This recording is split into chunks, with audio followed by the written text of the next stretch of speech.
Dengar, ini umat Islam. Di bawah ini umat muslim nih, beringas. Seperti biasa kan mereka nih beringas, ya kan? Nah, ketika mereka merusakkan salib ini, membanting-banting, mematahkannya, apakah ini sesuai dengan apa yang akan kelak dilakukan oleh Nabi Isa? Betul, karena itu Betul. Makanya saya bilang Islam itu memang mengajarkan kebencian kepada salib. Makanya saya bilang agama Islam itu harus dibubarkan karena bertentangan dengan Pancasila dan Bhinneka Tunggal Ika. Merusak rumah, mecah-mecahin kacanya, dobrak pintunya, apa di dalam dipecahin, dipatahin. Boleh nggak itu dilakukan? karena kan warga di sana sebentar, dia sudah. itu boleh dilakukan nggak kayak begitu? Ya memang nggak boleh lah, Bang Nggak Edis. boleh. Berarti itu pelanggaran hukum nggak? Begini dulu Bang Edis. Nah, udah Soalnya makanya kan teman-teman warga. kan. Begini Bang Edis, kalau Gimana? kita sebagai umat muslim kan, kalau memang betul-betul itu dia mendirikan gereja, tapi harus diurus Sejak izinnya kapan lah umat muslim awal-awal jadi begitu. polisi kayak begitu? Sejak kapan? Sejak kapan umat muslim jadi polisinya gereja? Kan saya sudah bilang kalau memang betul-betul ada izinnya mendirikan gereja. Iya, kita- kalau nggak ada izinnya berarti umat muslim akan membuat kacau, betul? Memang betul, tapi kita kan mau ikut aturan. Karena memang umat muslim sukanya bikin kacau, betul? Bukan Bang, Nah, kita mau ikut bukan. aturan. Gini loh, saya kan punya teman orang Kristen kan. Terus aku itu mau ikut dia ke gereja. Tapi dia itu ke gerejanya hari Sabtu. Setahu aku kan kalau ke gereja itu hari Minggu. Ke gereja itu nggak harus hari Sabtu, hari Minggu, hari apa saja boleh, Neng.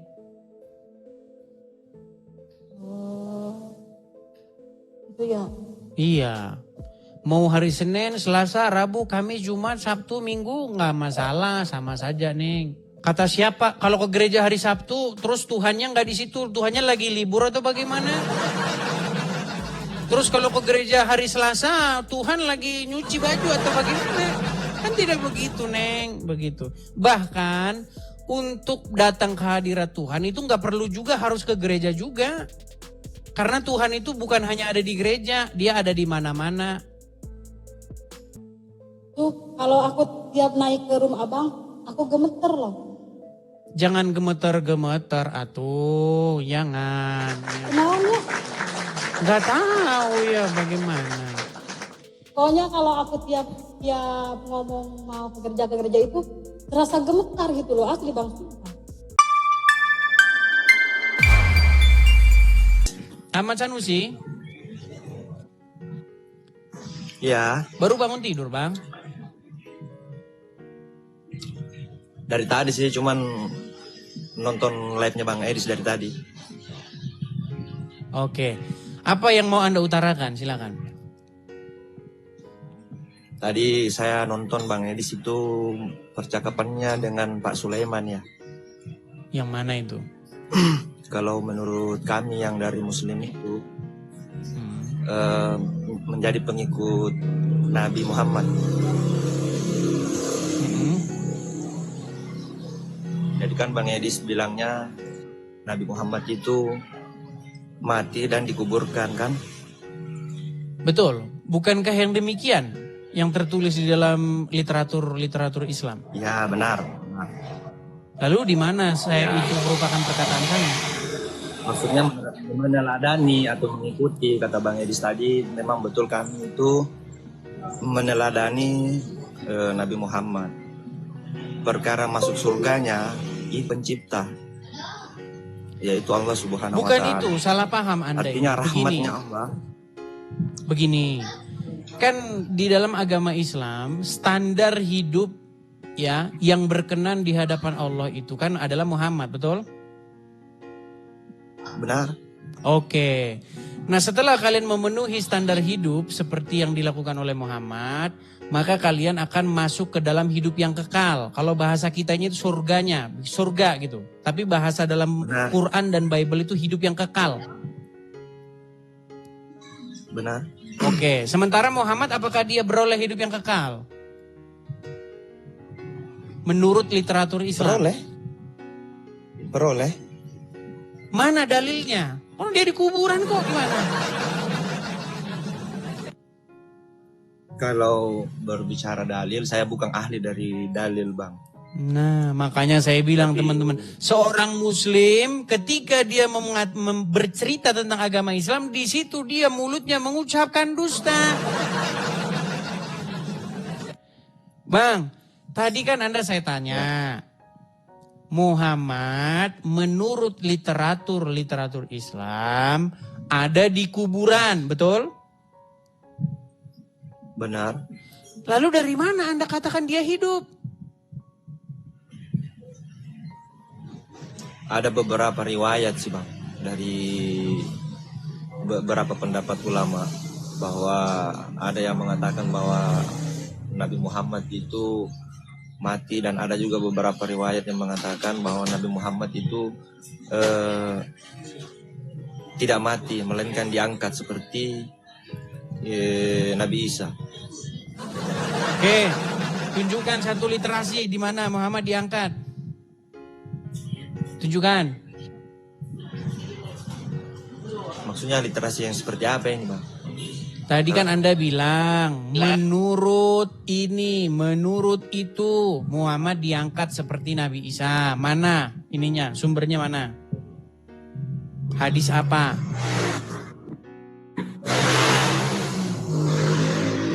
Nah, sudah mulai. Separuh wajahku hilang bersama Islamku, karena ku tidak tahu apa yang diajarkan Islam. Gimana ini, Bang? Masa Anda Islam, Anda ngomong tapi nggak tahu yang diomongin apa?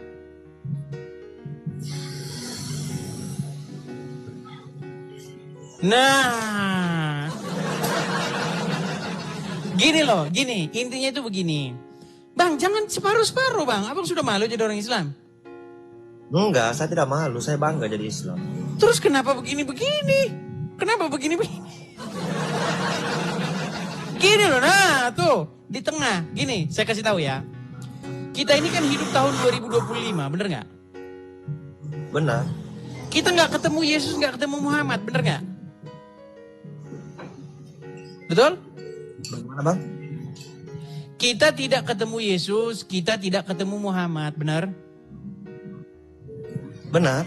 Oke, apa yang kita dengar adalah apa yang diriwayatkan oleh orang-orang yang hidup sejaman dengan Yesus, hidup sejaman dengan Muhammad.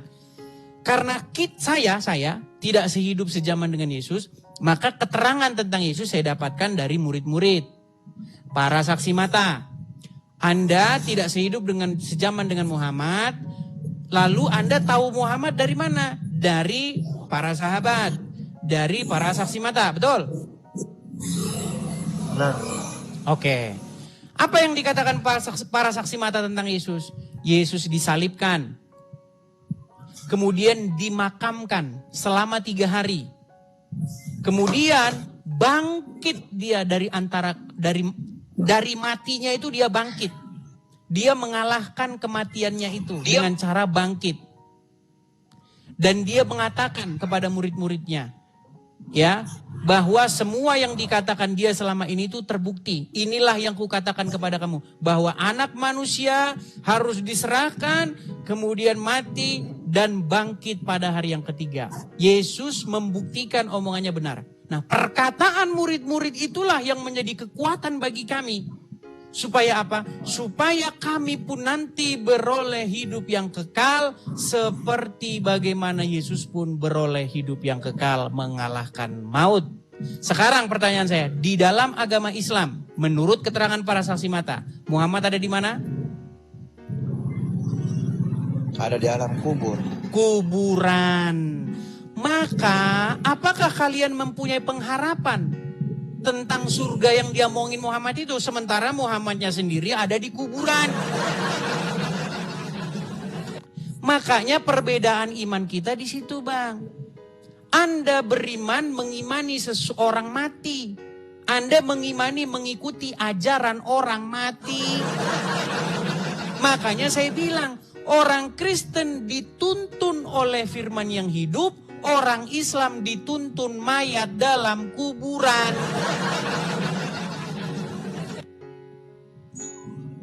Nabi Muhammad kan manusia nggak bisa juga. ngomong kan? Makanya Bang, saya Nabi cuma Muhammad pesan tuh gini. manusia juga, Bang. Bagaimana? Bukan Tuhan. Nabi Muhammad itu bukanlah Tuhan, melainkan manusia yang diutus oleh Allah, oleh Tuhan. Oke, Anda dituntun oleh dia, dipimpin oleh dia?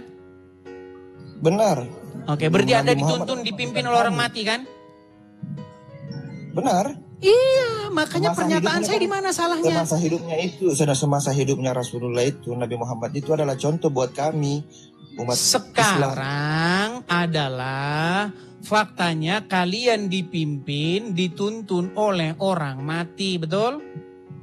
Betul. Nah, makanya kami orang Kristen, iman kami bukan seperti itu. Kami dipimpin, dituntun oleh firman ini kan yang hidup, iman, Pak. yaitu Yesus. Kalau berbicara iman ya iman abang, iman saya ya iman berarti saya. iman kita Karena beda. kita tidak bisa menyamakan iman Anda dan iman Ya, menyamakan orang Islam. siapa? Tidak boleh. Saya tidak Abang menyamakan. bilang, Kita jadi sekarang, memiliki. Abang Dengar itu Bang, ngomongnya gini. tenang dulu ya, tenang. Ahmad Sanusi tenang. Gini, kita itu punya iman yang berbeda. Nggak mungkin ketemu iman kita. Cuman logika iman kami dengan logika iman kalian, kita bandingkan di sini, kita diskusikan. Nah, Anda beriman bahwa Anda dipimpin, dituntun oleh orang mati, betul? Betul. Iya, sementara kami di dalam iman kami dituntun, kami dipimpin oleh firman yang hidup, yaitu Yesus yang hidup. Itulah bedanya kita. Begitu loh. Nah, makanya saya menyarankan kepada Anda, selama Anda jadi Islam, Anda kan nggak mempelajari agama Islam. Betul nggak? Belajar tapi tidak banyak, tidak Ya, mendalami. artinya belajar cuma Ilmu agama dari saya kurang, 100%. Bang. Oke, dari 100 kamu Ini kan belajar saya Islam tidak berapa? mau berdebat, saya cuma mau menyampaikan, meluruskan Ya, oke, saya oke. tadi. Dari 100 kamu belajar Islam Tadi berapa? Saya tidak mau yang tinggi-tinggi, 10 lalu sudah cukup. Ya 10. Makanya begini. Setelah kamu, gini, Ahmad Sanusi. Kalau kamu mau menghabiskan waktu kamu mempelajari agama Islam, kamu belajar, tadi kan 10 ya. Kamu belajar sungguh-sungguh agama Islam, pegang omongan saya. Camkan dan ingat omongan saya kelak. Kamu akan tidur dengan nyenyak malam-malamnya setelah kamu pelajari agama Islam. Lalu besok pagi kamu telepon tukang loak. Halo bro, tukang loak, besok datang ke rumah saya ya. Ngapain? Tolong ini angkut ini kitab-kitab ini bawa sama kamu. Itu kalau kamu sungguh-sungguh mempelajarinya. Oh, gimana?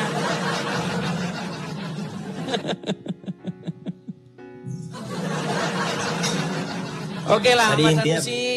Saya nanti tidak mau lagi menerima inbox dari saudara-saudaramu bilang begini. Kamu beraninya sama yang awam-awam Ya. saja. Benar, saya awam Bang. Iya, saya mau bilang begini, Ahmad Sanusi ya. Kalau kamu orangnya bukan mau mendebat, kamu orangnya kayaknya mau belajar. Gini, di dalam Injil apa yang Yesus katakan? Orang buta itu tidak bisa memimpin atau menuntun orang buta. Karena kedua-duanya Saya cuma akan mau- jatuh. Gimana? Saya mau menyampaikan sama teman-teman yang komen saja. Baik yang saudaraku yang muslim maupun yang non muslim yang komen yang tidak bagus, artinya menjatuhkan. Cobalah kamu naik, memberanikan diri, tapi jangan menjelekkan ya. Di sini kita tidak menjelekkan, jangan Ya, menjelekkan. saya salut sama kamu Ahmad Sanusi. Kamu orangnya baik lah, kamu nggak menjelek-jelekan. Gini Ahmad Sanusi, kalau kita bicara Baiklah, secara logis, jadi jangan cuma ada di komen kemudian menjatuhkan, menjelekkan. cuman pandai komen yang jelek-jelek saja, tapi tidak berani naiklah. Kamu yang muslim-muslim yang lain, saudara-saudaraku yang lain, jangan terlihat seperti orang yang munafik. Saya tidak munafik, saya beragama Islam, saya berpegang teguh. Apapun yang terjadi, saya tetap berpegang teguh kepada agama saya. Meskipun saya tidak mendalami agama itu. Ya, itu karena kamu masih awam sekarang. Saya Besok percaya lain. Oke, begini. Bagi saya lanjutkan ya, Ahmad Sanusi ya. Oke lah, Abang. Oke. Di dalam Ya, Injil, apa yang Yesus katakan?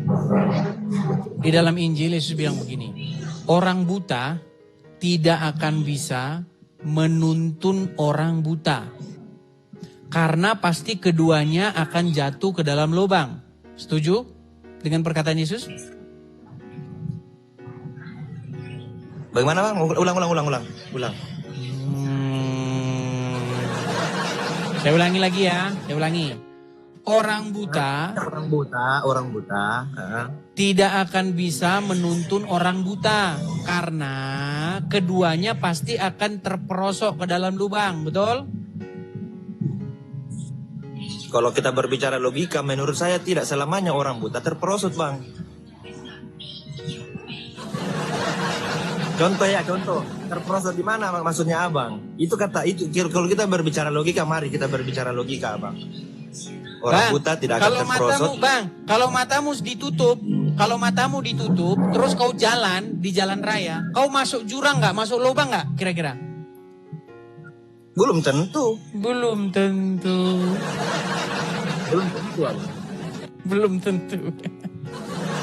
Ya udah, Anda ngobrolnya sesama level Anda dulu ya, oke?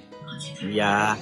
Oke lah, oke ya. Tapi saya mengingatkan kepada statementnya Abang di situ yang bilang yang mana orang itu? buta Yang akan mana? jatuh. Saya bantah, tidak selamanya Bang orang buta itu jatuh. Artinya kita tidak boleh membedakan orang yang buta dengan orang yang normal. Terkadang orang yang buta itu buta matanya tapi bersih hatinya. Orang yang bersih hatinya Bang akan diselamatkan oleh Tuhan. Diberi Ini jalan, kita dibuka tidak jalannya. ngomong hati, Ahmad Sanusi. Kita ngomong mengenai apakah orang buta, kalau menuntun orang buta itu sesuatu yang secara logika itu benar atau enggak?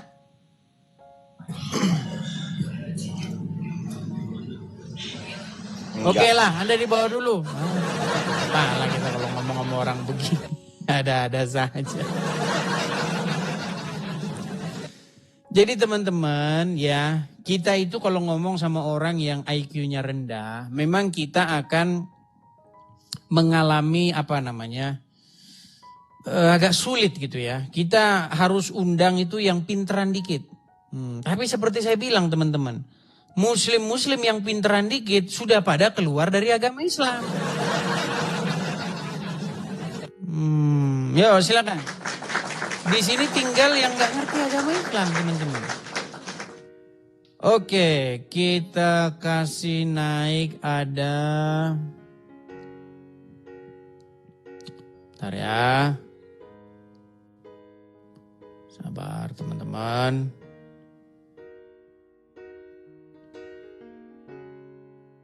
Wush, ada Kiai ini. Halo Azhar. Yes, brother. Belum sudah ngajak PK dia teman-teman. Azhar, kamu dari mana? Yes, one match. Anda dari mana? Yeah, okay. Where are you from? Pakistan, brother. Pakistan, brother. Azhar, Yes, are you Muslim? yes, Muslim. Muslim. Why are you Muslim? Very nice. You from? You from? Yes. From Earth. From Right. Earth. Okay, very good. My friend, I am follow you or follow back. Aduh, teman-teman. My Azhar. friend, follow back. Azhar. Yes, my friend. Okay. Do you speak English? Yes. Okay. Why are you Muslim? Yeah, Muslim. Yeah, why? Why are you Muslim? Aduh, dia tidak mengerti teman-teman. Oke lah ya, kita putuskan saja teman-teman karena ini akan menjadi obrolan yang kurang ini ya, unfaedah lah ya. Kita kasih naik dulu yang lain. Kita kasih Nur Fajri. Nur Fajri, oke. Nur Fajri. Ya, Nur Fajri, selamat siang Nur Fajri. Halo? Ya, selamat siang. Ya, silakan Halo? Nur Fajri, nyalakan kamera Anda. Belum ada Muslim ini. ya Bang ya?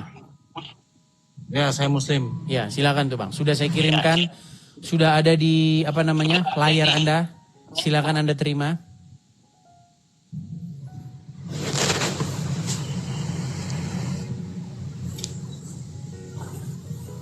Halo? Sinyalnya jelek, Mas. Sinyalnya jelek. Baik, kalau Anda sudah malu jadi orang Islam, Anda tidak pede dilihat orang sebagai orang Islam, saya turunkan ya. Ya, sinyalnya Oke, jelek, Bang. baik, saya turunkan.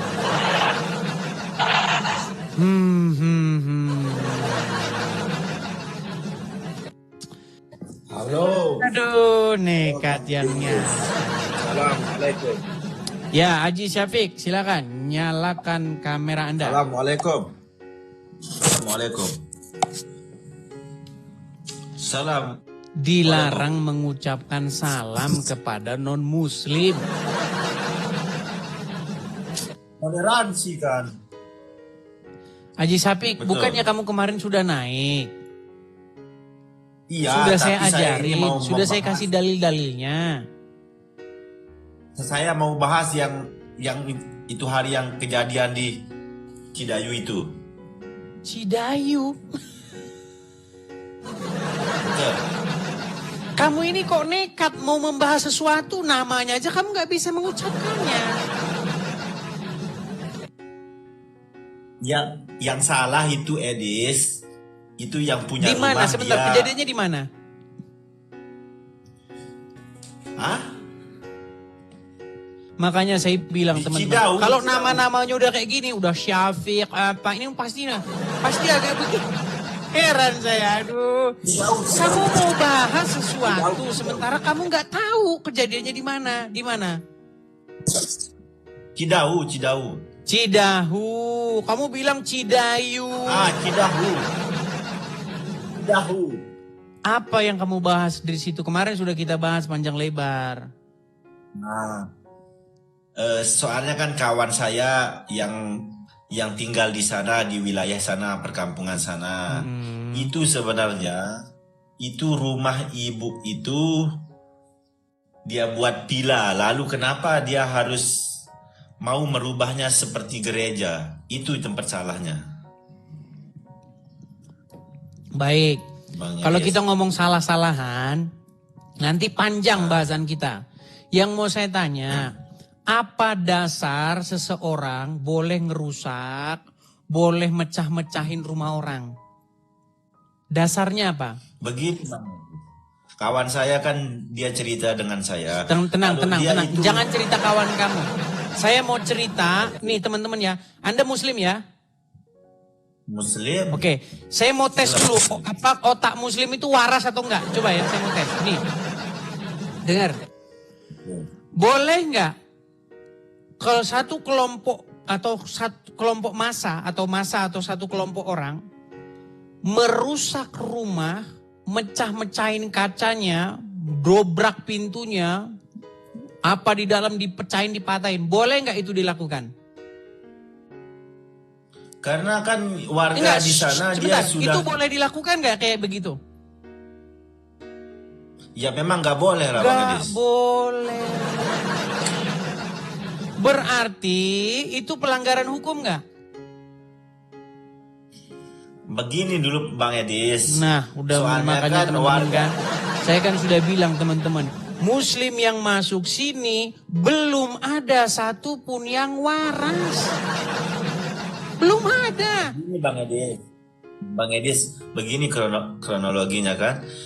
Di sana orang sudah dibagi tahu, jangan beribadah di tempat ini, beribadahlah di tempat gereja. Tapi dia tidak mau mendengar warga setempat, Bang Edis. Begitu. Baik, sekarang Anda saya tanya. Anda saya tanya nih. Oke. Kalau Anda punya rumah, Ya. oke, boleh nggak saya dan orang-orang kampung saya melarang kamu nggak boleh begini, nggak boleh begitu di rumah kamu? Boleh nggak? Boleh kalau dia melanggar apa namanya itu. Kalau nggak ada izinnya kan, kalau misalnya kita buat begini main judi, emang nggak boleh begitu Oh, loh. kalau main judi nggak boleh, tapi itu pun demikian nggak ada rusak-rusakan. Sekarang saya tanya, kalau kamu punya rumah, Oke. terus kamu ngadakan di rumah kamu itu doa bersama di rumahmu itu, atau pengajian, atau yasinan, boleh nggak? Ya boleh Bang Edi, soalnya kan itu kan rumah kita. Terus kenapa kalau orang Kristen ngadakan acara kebaktian nggak boleh? Kan harusnya di tempat gereja. Berarti kalau yasinan harus di masjid? Iya.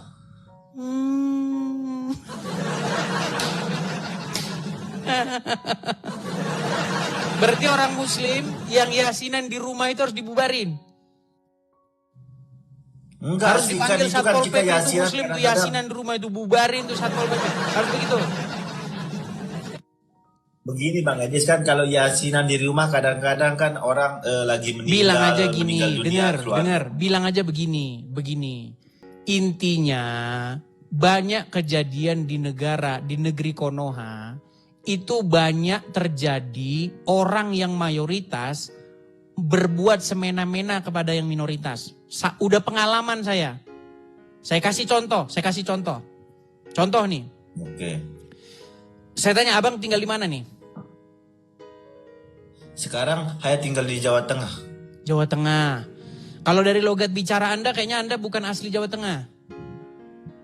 Saya memang bukan asli Jawa Tengah, tapi keluarga saya banyak di sana di Jawa Tengah. Ya, jadi gini Bang, banyak terjadi di negeri sendiri ya. Orang dari suku A misalnya, dia tinggal di suku B. Banyak terjadi seperti itu. Ya. Itu kejadian kayak begitu terus menerus di Indonesia terjadi kayak begitu. Memang nggak tahu apa udah karakternya dari sononya memang udah begitu atau gimana. Kecuali di kota-kota yang agak besar.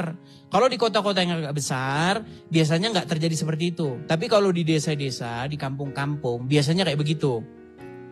Mentang-mentang minoritas biasanya diperlakukan diperlakukan semena-mena sama mayoritas. Itu banyak kejadian kayak begitu. Contoh saja pengalaman hidup saya. Ini pengalaman hidup saya ceritain. Nih, saya pernah tinggal di satu tempat, ya kan? Waktu saya masa kecil saya lihat dengan mata kepala saya sendiri. Ini ada orang dari suku tertentu, dia buka usaha di situ, buka warung, ya kan? Kemudian datang di hari-hari puasa itu mau lebaran itu, ada sekelompok orang preman. Ya kan? Minta jatah THR. Ya kan? Minta THR, maksa. Itu kejadian terus kayak begitu. Itu contoh-contoh bagaimana pelanggaran-pelanggaran hukum yang terus-menerus terjadi di negeri Konoha. Nah, sekarang yang kemarin terjadi, ada satu orang yang kebetulan dia minoritas di situ. Minoritas secara agama, bisa jadi juga minoritas secara suku juga bisa, secara etnis juga bisa. Kemudian dipersekusi sama orang-orang yang mayoritas. Gara-gara mereka ngadain acara kegiatan keagamaan di situ. Apa salahnya? Sekarang mereka Bang Edis di mana? Itu Anda Kok mau tahu, bela-bela Bang Edis? lagi yang kayak begitu. Sekarang kan Bang Edis di Amerika, kok tahu kejadian seperti itu di Indonesia? Terus kalau misalnya kalau presiden ada di Amerika, dia nggak boleh tahu kejadian di Indonesia. Ini Bukan, pola pikir Bang Edis, bagaimana kalau- sih? Kalau Bang Sebentar, Edis saya mau inilah- ukur dulu pola pikir kamu. Kalau Pak Presiden ada di Amerika, maka logikamu dia tidak akan tahu kejadian di Indonesia. Itu logikamu, betul? Betul. Nah, makanya saya bilang teman-teman, belum ada muslim yang waras yang naik ke sini. Seandainya dia waras, sudah saya bilang pasti dia tidak jadi Islam lagi. Dari mana logikamu kalau orang di Amerika maka dia tidak tahu kejadian di Indonesia? Logikamu dari mana? Bang Edis, begini kan, itu kejadian di Cidahu itu kan, Abang Edis nggak tahu persisnya. Soalnya keluarga saya banyak di sana. Dia yang Kamu lebih tidak tahu. di sana? Saya tidak di sana, tapi Berarti keluarga saya logikanya banyak kamu di nggak sana. boleh tahu kejadian di sana kan? Cuman saya Terus kok dibagi kamu tahu sama tahu keluarga saya. Bang Edis, Aduh berat. begini Bang Edis, kalau Bang Edis Syafiq, nggak tahu semua intinya kejadian begini di sana. Syafiq. Begini ya. Intinya begini, kejadian di Indonesia itu sudah terus-menerus terjadi. Kaum mayoritas menindas yang minoritas. Itu sudah kejadian terus-menerus, tapi dibiarin terus. Kejadian kayak begitu. Begini, Entah Bang. itu agama, entah Kejadian itu begitu. suku, entah itu apa. Itu terus-menerus kayak begitu. Soalnya begini Bang Edis, kalau orang Kristen kan dia mau membangun apalah kayak gereja begitu. Kenapa dia tidak mengurus izinnya dulu lebih awal? Itu yang kita permasalahkan sebagai umat Muslim. Baik, ini kita lagi ngomongin ngelantur kemana-mana ini. Dengar ya, dengar. Bang Edis Jadi, bukan ngelantur. bukan. Ini kita bukan bicara soal izin pendirian gereja. Pertama ya, kalau soal izin pendirian gereja itu, menurut orang-orang yang cerita kepada saya, itu sulit kalau di lingkungan sekitarnya itu banyak muslimnya. Harus izin sana, izin sini, izin sana, izin sini. Tapi kalau kita mau berpikir secara waras, ngapain harus izin-izin? Orang mau bikin gereja kok izin-izinan. Izin lah Bang Izin Edis kan maksud saya kalau izin membuat dalam apa-apa pengertian. harus Iya izin. maksud ya kalau izin secara ini betul. Maksud saya izin sama warga setempat itu gimana ceritanya? Izin nanti biar suatu saat tidak akan terjadi seperti yang sekarang itu. Itu Karena yang umat kita Muslim mau, umat beringas, kan? Muslim. Karena umat muslim beringas Janganlah kan? begitu. Begini Bang Edis kan, di sana Perlu izin kita karena mau, Bang. umat muslim kelakuannya macam belum jadi manusia penuh gitu kan? Betul nggak? nggak boleh menghina Bang Edis. Lu kok Kita menghina? nggak boleh menghina. Terus kenapa? Kan tadi kan Anda bilang biar tidak terjadi yang kayak begini-begini. Berarti Anda mengiyakan bahwa kelakuan orang muslim agak mirip-mirip 11-12 sama. Betul. Nggak boleh sebut begitu. Cuman ini kan kita bahas Nggak yang boleh kita sebut mau. seperti itu. Coba sekarang saya tanya. Kalau orang ngerusak-rusak rumah orang, mecah-mecahin kaca orang, masuk ke dalam rumahnya, dobrak rumahnya, rusak isi dalam rumahnya, menurut kamu itu kelakuan hewan nggak? Itu lain Bang Edis. Kalau rumah orang secara pribadi itu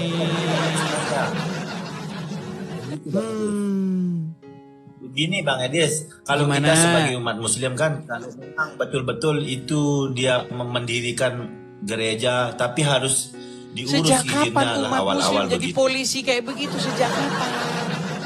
Sejak kapan umat muslim jadi polisinya gereja?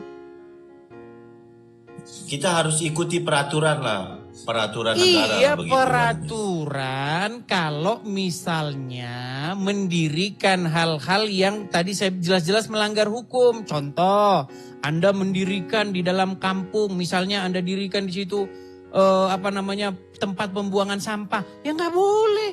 Ini kan cuma tempat biasa, orang mau ngadakan kegiatan-kegiatan di situ. Yang penting kegiatan itu tidak melanggar hukum. Apakah kegiatan beribadahan itu melanggar hukum?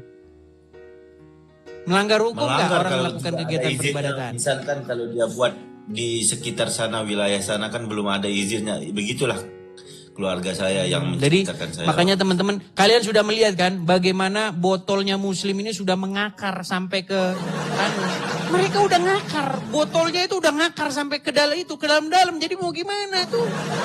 Kalian sudah lihat kan? Begini, Bang Edis, begini kan, kalau memang betul-betul ada izinnya, kita sebagai orang Muslim nggak mungkin mengacau itu. Iya. bangunan, Jadi karena memang merusak. umat Muslim suka membuat kacau ya. Kan saya sudah bilang kalau memang betul-betul ada izinnya mendirikan gereja. Iya, Kita- kalau nggak ada izinnya berarti umat Muslim akan membuat kacau, betul?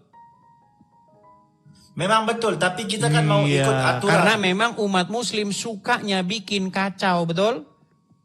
Bukan Bang, Nah, kita mau ikut bukan. aturan. Ini gimana ini orang ini? Abang nggak paham Bang Edis. Kita sebagai orang Muslim, kalau misalnya orang Kristen Harus mau mendirikan bertindak. gereja, gitu. Anda sebagai Muslim haruslah Anda bertindak seperti preman, begitu betul? Bukan Bang Edis. Nah, bukan Ini kan lah. kita Terus gimana? Kenapa tidak ditunjukkan izinnya membuat begini di sana? Iya, Jauh karena itu. Kan Muslim adalah umat yang dapat berfungsi sebagai polisi, yang dapat berfungsi sebagai Satpol PP, betul? Betul? Betul. Betul. Makanya saya bilang teman-teman, ketololan Muslim sudah mengakar sampai ke dalam tanah. Jadi susah disembuhin, udah susah. Contohnya kayak ini samping saya ini, gimana? Ini kan, kalau kita kan Gimana? sebagai orang Muslim, kalau kita sebagai orang Muslim mau membangun masjid, kita harus urus dulu izinnya.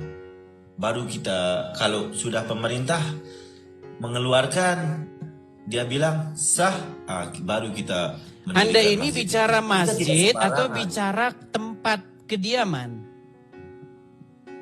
Masjid Bang Edis. Kan nggak nyambung lagi Begitulah kan yang kita teman-teman mau. kan? Bang Edis. Syafiq. Kita mau sebagai orang Muslim. Syafiq, kita ini bukan bicara masjid, bukan bicara gereja. Itu Kan kita- yang di kejadian yang di Sukabumi itu villa. Kalau Iya, villa memang orang villa, dengar tapi dulu, kenapa? Syafiq. Kamu tahu villa nggak? Tahu villa. Apa villa itu? Begini Bang Edis kan. Sebentar. Memang Apa itu villa itu apa? Villa macam perumahan lah, villa. Rumah. Villa Villa, itu tempat menginap orang-orang yang biasanya sedang melepaskan atau melepaskan penat, orang-orang yang berwisata. Itu villa itu kayak begitu, Sama lah, paham? itu kan perumahan juga. Kan itu perumahan, tempat orang istirahat. Misalnya kalau orang mau pergi melancong, begitu kan. Ya Sama lah. sudah, baik. Gini, Bagus. kalau Muslim punya villa, oke nih, Muslim punya villa, oke. Nah, kemudian beberapa kelompok-kelompok dari remaja-remaja Muslim ke situ, misal, oke. Betul. Nah, kemudian mereka di situ melakukan kegiatan-kegiatan keagamaan. Contohnya misalnya mereka di situ baca Quran bersama, ngaji bersama. Nggak pernah kalau kita di villa Bang Edis. Di villa memang kita nggak pernah membuat acara beragama, nggak pernah. Kita Nggak kan pernah. pergi Kalau di rumah masjid. pernah. Kalau di rumah kan memang pernah, itu kan rumah pribadi kan, misalnya kalau Ya, kita acara kalau di rumah pribadi boleh. keluarga meninggal, keluarga hajatan Iya, kan boleh kalau itu. di rumah pribadi boleh. Boleh kalau gitu, misalnya kalau Boleh, kita karena membuat acara mayoritas. Lu dengerin tuh teman-teman. Bukan, Bang Idris. Karena memang udah Bang begitu Idris otaknya begini. udah begitu setelannya. Jadi makanya Bang saya Idris. bilang teman-teman, jadi Dengar dulu nih. biasanya tenang. Biasanya ini penyakit Indonesia itu kayak begitu. Penyakit di Indonesia itu sudah begitu. Kalau di desa memang udah kayak begitu. Namanya orang desa. Begitu. Jadi memang ya sudah Bang saya Edris. bilang ketololannya sudah mengakar sampai ke tanah. Begitu. Medis, Jadi dengar kalau dulu ngomong sama mereka ini, kalau ngomong hukum, capek Anda berbusa, capek Anda nanti. Ngomong hukum, capek Anda berbusa, capek Anda nanti. Ngomong hukum, capek Anda berbusa, capek Anda nanti. Ngomong hukum, capek Anda berbusa, capek Anda nanti. Ngomong hukum, capek orang perang baginya. Itu yang beranu adalah aparat desa. Mereka nggak bisa. Karena memang saya bilang, otaknya memang tidak sampai. Bang Edis, begini Bang Edis. Kita sebagai orang muslim takutnya kan itu memang sebuah pila, nanti takut itu pila diubah menjadi gereja tanpa ada izin. Itu yang kita takutkan. Ini betul Bang Edis. Jadi kalau muslim ada gereja takut, muslim takut ada gereja. Bukan, soalnya kita takut dia Nah, ada izinnya, kan? dia tidak ada. Ya gimana, saya sudah Tidak ikutin loh. mengikuti aturan. Kalau ada gereja muslim takut. Bukan takut Bang, soalnya kalau Terus kalau kenapa memang tadi kan bilang takut jadi gereja, ini gimana sih? kita takut itu pila nanti diam-diam dibuat seperti gereja. Itu yang kita takutkan. Oke, berarti muslim takut gereja, karena betul? adanya gereja.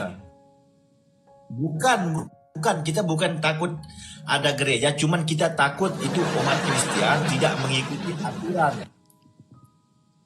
Abang paham? Tidak mengikuti aturan Aturannya, secara sah. mengikuti untuk aturan gimana membangun. maksudnya? Mengikuti aturan, misalnya kalau mau bangun gereja, oke, harus ada aturannya dari pemerintah. Kalau memang betul-betul ada aturannya, kita tidak pernah mengacau umat Kristen, Bang Edis. Itu yang kita permasalahkan. Nanti kita takut, Nah, itu kan sudah saya bilang itu kan. pila. Jadi mereka, sekalipun Bukan. mereka sudah melakukan pengerusakan, sekalipun mereka sudah mematahkan salib dan lain sebagainya, mereka tetap berkata kami tidak. Karena memang sudah saya bilang teman-teman, otak mereka ini memang sudah bodohnya mengalir sampai jauh. Jadi makanya teman-teman, coba sesekali nge-host kayak saya, hadapi orang-orang kayak begini. Bang Edis nggak paham, Bang Edis ini. Berarti Bang Edis belum memahami pembicaraan saya, Bang Edis. Kan saya itu kan. Tapi coba saya mau harus tanya ada dulu. izinnya Kita ngomong sama orang yang memang akalnya kurang, teman-teman. Gini. Karena memang orang yang melakukan pengerusakan itu termasuk orang-orang yang akalnya kurang. Tapi nggak apa-apa lah. Gini, kita ajak dulu ngobrol gini. Kita main psikologi dulu. Sebenarnya apa yang terjadi pada keadaan psikologis orang-orang muslim ini? Gini, kalau orang punya villa, ya kan? Terus ada orang nginep di situ. Itu kalau kamu ngelihat begitu hatimu tidak senang ya? Maksudnya? Misal kamu punya villa nih. Villa. Terus ada orang nginep di situ ke villamu itu. Orang-orang nginep Ya, ke villamu itu. terus? Kira-kira kalau tetanggamu nggak senang, kira-kira menurut kamu gimana? Wajar nggak tetanggamu itu nggak senang? Enggak. Nggak wajar. Nah itu ada orang punya villa itu. Ada tamunya ke sana. Ngadakan acara di villanya itu. Menurut kamu warga kampung itu yang membuat dia nggak senang itu apa? Begini Bang Edis. Itu kan Aduh. kalau orang mau itu Kan sudah saya bilang teman-teman. Biasanya teman-teman orang kampung itu. Ini pengalaman saya ya. Bahkan kalau teman-teman belajar dari zaman Belanda. Kalau orang Belanda itu tahu tuh, kampung-kampung itu. Anda belajar dari sumber-sumber Belanda. Apa yang terjadi di kampung-kampung Indonesia. Jadi memang begini, orang kampung itu banyak mereka itu yang pengangguran. Nggak seneng ngelihat orang ngelihat orang maju nggak seneng mereka. Nggak seneng. Gitu. Makanya ada penyakit di kampung itu. Melihat orang senang, dia susah. Melihat orang susah, dia senang. Jadi sebenarnya yang mau saya tanya sama kamu begini. Tenang. Yang mau saya tanya sama kamu begini.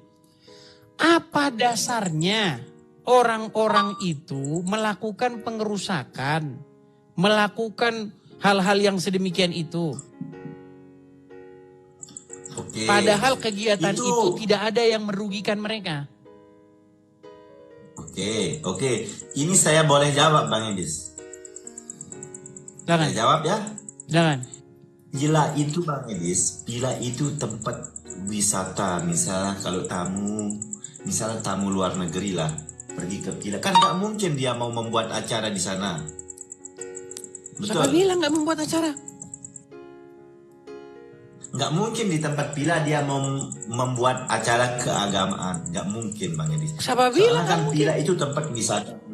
Siapa bilang Kalau nggak orang mungkin? pergi, misalnya kan kalau orang pergi melancong ke Pila itu dia untuk tempat wisata dan istirahat Bang Edis. Betul nggak? Iya kok jadi kamu yang ngurusin kegiatan orang gitu loh. Bukan Bang Edis, bukan. Kan saya bilang. Enggak, kok bisanya kamu gitu loh yang ngatur orang harus ngapain gitu loh. Kan memang itu Pila, tempat wisata. Kan nggak Kalian mungkin sudah tahu misalnya kalau bagaimana orang Islam. busuknya, bagaimana buruknya orang Islam. Ya ini. Ini contohnya teman-teman. Karena apa? Karena mereka ini memang di dalam hatinya, di hidungnya pun ada setan. Di hidungmu ada setan, pantesan kelakuanmu mirip dengan setan. Yang mau saya tanya sama kamu, orang mau ke villa, masa kamu mau ngatur kegiatan mereka apa?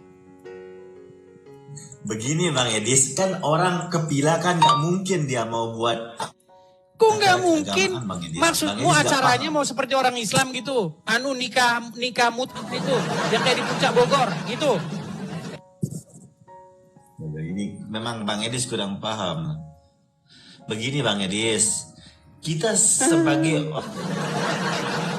orang Muslim takutnya itu sebuah nanti diam-diam dirubah menjadi gereja, tidak ada izinnya. Abang paham nggak omongan saya? Gimana? Omongan saya, abang paham? Gimana? Kita takutnya nanti itu sebuah villa, nanti diam-diam dirubah menjadi gereja. Itu yang kita takutkan. Kalau jadi gereja takut Muslim? Bukan takut adanya gereja. Kita bukan takut adanya gereja. Cuman kita takut dia tidak mengikuti aturan pemerintah. Nanti diam-diam dia mengubah menjadi gereja. Itu yang kita Bilang kan teman-teman. Jadi gini aja lah, Syafiq. Yang saya mau tanya sama kamu gini aja, Syafiq. Kalau misalnya kamu punya villa, terus ada orang main ke villa kamu, Nah, terus kira-kira yang ngatur mereka siapa? Mereka harus ngapain, harus gini-gini, siapa yang ngatur? kita nggak atur, itu hak dia sendiri. Tapi kan orang kan nggak hak mungkin dia sendiri.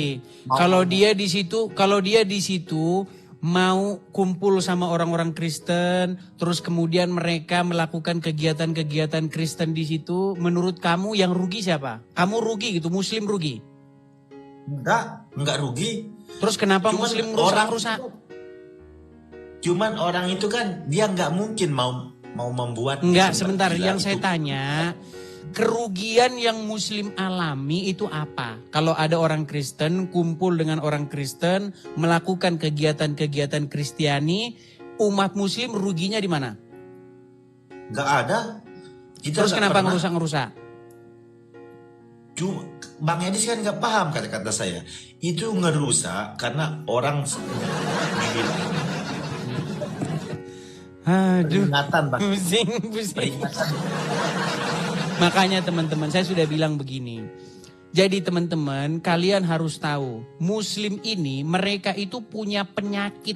Penyakitnya apa? Mereka nggak bisa ngelihat orang Kristen lagi melakukan kegiatan Kristen.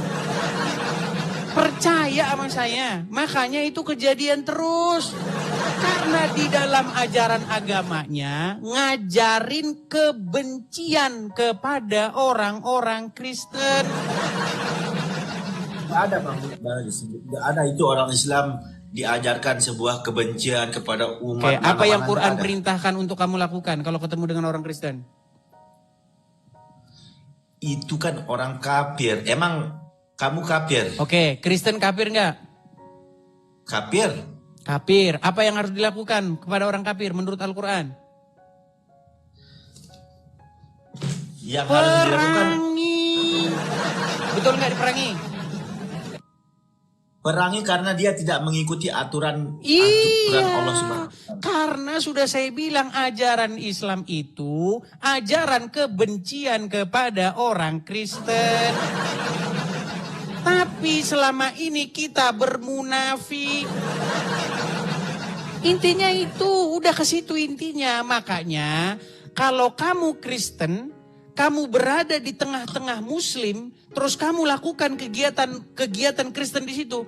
Bentar lagi mereka lagi bisik-bisik. Kapan ini kita bubarin ini mereka? Kafir ini. Kapan nih kafir? Itu udah pasti. Pegang omongan saya. Kalau kamu melakukan kegiatan Kristen di tengah-tengah Muslim, tinggal tunggu nanti waktunya Muslim akan melakukan kegiatan yang kayak gitu. Jadi janganlah, jadi jangan Kok jangan? memprovokator. Memang itu faktanya. Saya lihat Bang Edis ini macam memprovokator umat Kristen. Kok umat memprovokatori? Muslim. Saya mengungkapkan apa yang ada di lapangan. Itu yang terjadi terus menerus.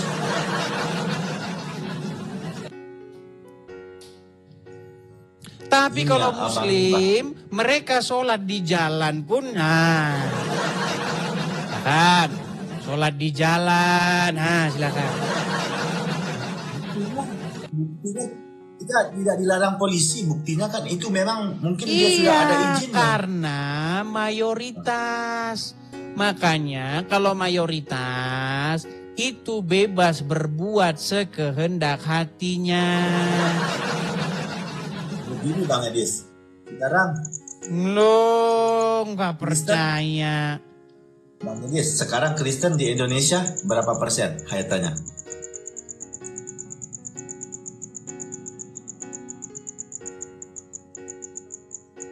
Bang Edis, sekarang Sebentar, Kristen sebentar, di saya Indonesia lagi- berapa persen?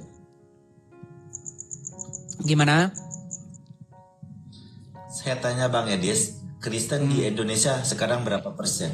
Kok lari ke situ-situ? Nggak usah ke situ-situ. Intinya, kamu sudah mengakui bahwa Soalnya Bang ajaran Edis- agama. Soalnya Bang Edis tadi bilang orang Muslim semau-maunya berbuat. Saya tanya Bang Edis, sekarang Kristen di Indonesia berapa persen? Sekitar 15% kurang lebih. Muslim? Paling kalau di KTP 80%. Tapi yang ikut-ikutan itu 80%. Yang ngerti agamanya cuma 2 orang. Loh, Jangan gak coba. percaya. Dengarkan. Dari 80% orang Islam di Indonesia ini, yang ngerti agama Islam cuma 2 orang. Dan itu masih saya cari. Belum ketemu yang 2 orang itu. Itu pun belum diketahui di mana rimbanya. Sekarang saya tanya, kamu ngerti agama Islam? Ngerti. Baik. Apa perintah dalam agama Islam kalau ketemu orang kafir? Itu aja. Kau sudah tahu tadi Ketawa. kan kau sudah bilang. Ini pertanyaan terakhir nih, pertanyaan terakhir. Apa perintah Quran kalau ketemu orang kafir? Kan tadi kamu sudah menjelaskannya. Kenapa Ya kamu udah, tanya berarti lagi? kamu tidak tahu. Kamu tidak tahu bilang gitu, biar saya kasih tahu. Saya tahu. Apa? Tapi saya nggak mau sebut. Kamu Iya, kamu karena kan sudah- kamu malu dengan agamamu. Begini Bang Edis. Bang Edis. Udah, sekarang intinya Saya begini tanya saja. tiap- Intinya begini. Intinya begini. Kalau orang Islam ngerusak salib itu sesuai perintah sesuai ajaran Islam enggak? Enggak, kita nggak Oke, pernah sebentar. diperintahkan Isa untuk- akan datang mematahkan salib, betul nggak? Isa. Betul nggak? Nabi Isa akan datang untuk mematahkan salib. Betul. Betul. Kalau Isa mematahkan salib sesuai dengan ajaran agama Islam nggak? Sesuai. Ini Sesuai. memang saya Kalau ini yang mata-matain salib ini, nih kelihatan kan? Nih, ini sesuai dengan ajaran agama Islam nggak? itu kan kita ikut Nah, pemerintah. udah mulai akrobat dia. Mulai akrobat dah. Dengar, ini umat Islam. Di bawah ini umat Muslim nih, beringas seperti biasa kan mereka nih beringas ya kan. Nah, ketika mereka merusakkan salib ini, membanting-banting, mematahkannya, apakah ini sesuai dengan apa yang akan kelak dilakukan oleh Nabi Isa? Betul, karena itu Betul. Makanya saya bilang Islam itu memang mengajarkan kebencian kepada salib. Makanya saya bilang agama Islam itu harus dibubarkan karena bertentangan dengan Pancasila dan Bhinneka Tunggal Ika. Ya, kamu tidur di bawah sana. Tidur di bawah sana kamu. Nekat yang nyata. Teman-teman, sampai kapan sih kita ini mau munafik terus coba? Coba lihat yang pura-pura kami akan selalu bersama. Kita bersama. Iya, kalau hadis-hadisnya itu dihapuskan. Dihapuskan saya bilang, tolong kalau kita ini mau akur, kalau kita ini mau hidup bersama, hadis-hadis yang mengajarkan kebencian kepada Kristen itu dihapus, Pak. Hapus. Karena itu tertulis di dalam buku-buku Islam. Kalian tahu nggak kenapa Abdul Somad bilang begitu? Di dalam salib ada jin kafir. Anda tahu nggak sebabnya itu apa? Tahu Anda sebabnya itu? Karena Abdul Somad baca literasi Islam. Terus kalau dia pura-pura dengan Kristen, selamat pagi Pak Hotman Paris atau siapa begitu yang Kristen ya kan? Pura-pura baik, itu bermunafik ria. Dia harus bermuka dua. Di dalam hadis apa tertulis? Jikalau kamu bertemu dengan Wahyudi dan Nasrani di jalan, desaklah mereka ke jalan yang sempit. Jangan kamu berteman kecuali dengan orang-orang beriman. Coba. Isinya memang semua kayak begitu. Gitu loh. Tapi itu dalam hadis, dalam Quran beda lagi. Dalam Quran beda lagi. Dan juga saling bertentangan juga. Contoh, di dalam Quran apa dikatakan? Kamu akan mendapati orang-orang yang paling keras permusuhannya dengan orang-orang yang beriman. Yaitu mereka yang berkata kami adalah orang-orang Wahyudi. Tuh. Menurut Quran, orang yang paling keras permusuhannya dengan Muslim adalah orang Wahyudi. Tapi menurut Quran yang sama, yang paling dekat persahabatan dengan Muslim orang Nasrani. Tuh, tapi menurut Quran yang sama, perangilah orang-orang yang tidak beragama dengan agama. Jadi makanya teman-teman, intinya yang saya bilang tuh begini. Kalau ada mereka mengatakan kita hidup tenggang rasa begini saling ini. Iya karena mereka harus bermunafik. Coba satu muslim naik ke sini yuk. Coba naik ke sini tunjukkan kepada saya apakah benar di dalam ajaran agama kalian itu mengajarkan hal yang bisa mencintai sekalipun yang non muslim. Coba naik ke sini. Silakan. Muhammad Hasan, silakan nyalakan kamera.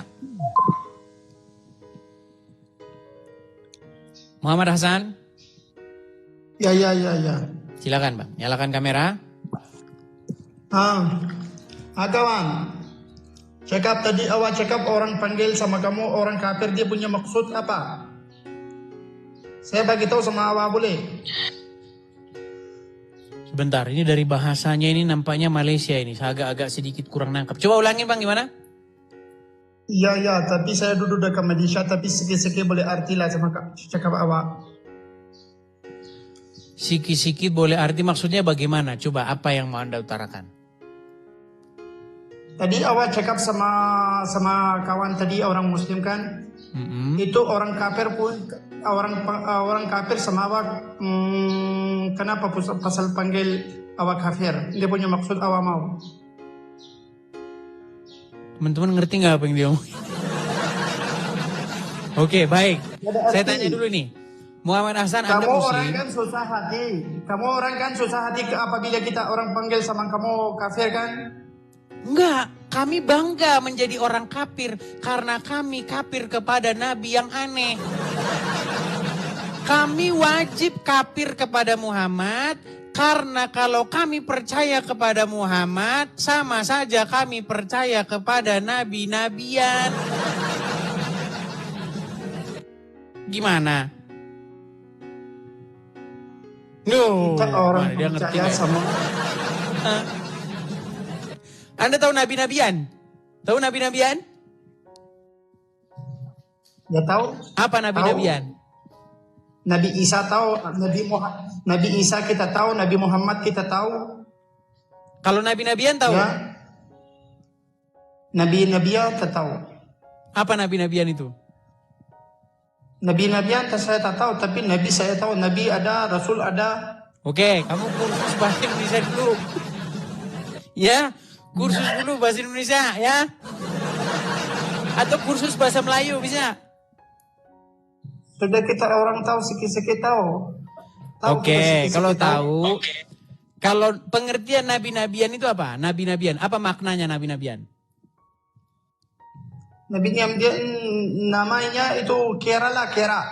Satu orang kalau panggil itu satu orang. Kalau nabian-nabian tuh jadi banyak lah. Kalau nabi-nabi itu artinya banyak nabi. Kalau nabi-nabian Ya, itu artinya sudah. bagaimana? Ya, sudah jadi banyak lah. Kalau Nabi satu, kalau Nabi-nabian Oke lah, tuh baik. ramai. Gini, pesanku begini, Bang Muhammad Hasan. Besok, Yes. kalau bahasa Melayu Anda sudah agak dalam, baru nanti naik sini lagi ya.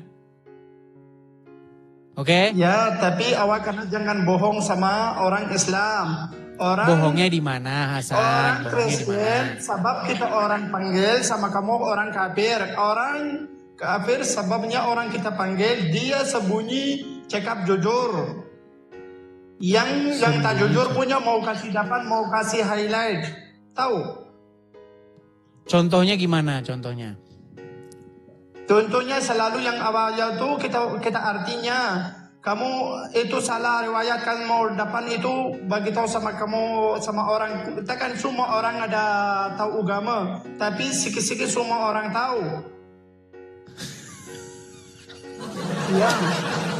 Oke, besok kita lanjut lagi ya. Mengerti nggak yang dia omongin itu apa? Aduh. Coba. Berat. Aduh, saya tidak ngerti dia ngomong apa teman-teman. Aduh, sulit ini teman-teman ya. Oke, teman-teman ya, kita sebentar, saya ini dulu ada yang ini.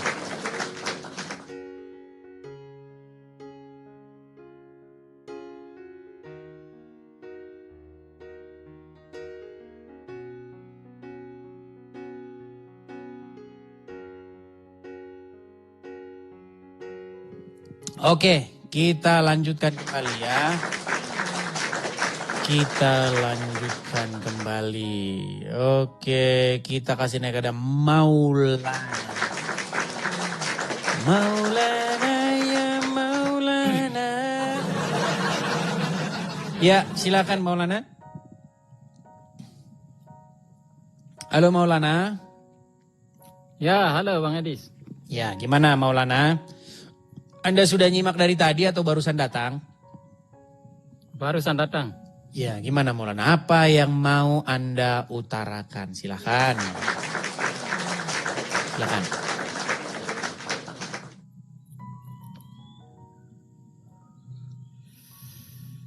Tadi itu ngomong apa yang tadi itu?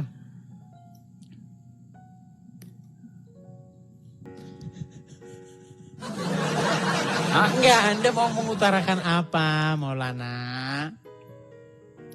Tadi kan Abang Edis kan ngomong Islam mengajarkan kebencian. Oh, oke. Anda setuju nggak bahwa Islam mengajarkan kebencian kepada orang-orang selain Islam? Islam tidak pernah mengajarkan kebencian ke segala agama apapun. Baik. Benarkah Islam mengajarkan kebencian kepada Wahyudi dan Nasrani? Apa? Benarkah Islam mengajarkan kebencian kepada Wahyudi, kepada Nasrani, kepada Salib? Benarkah? Islam tak pernah mengajarkan kebencian. Baik. Teman-teman tolong diingat ya omongan saya ya. Di negara kita tercinta ini, orang Islam itu jumlahnya 85%. Tetapi saya mau kasih tahu, yang ngerti agama Islam cuma 2, itu pun tidak diketahui di mana rimbanya. Baik. Apa yang harus Anda lakukan kalau bertemu dengan Yahudi dan Nasrani? Menurut Muhammad.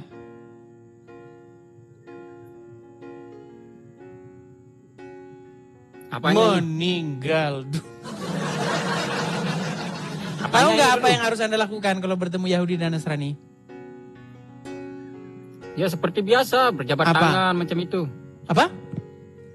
Berjabat tangan. Berjabat tangan. Makanya saya bilang teman-teman, alasan dia masih Islam adalah karena dia tidak pernah mengerti ajaran agama Islam.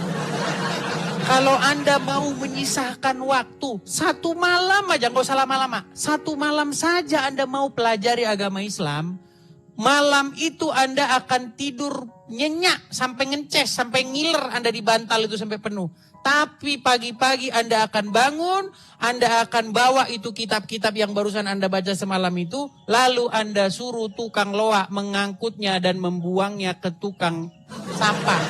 Nih, saya balikin sama kamu. Aduh, sungguh nekat yang nyata.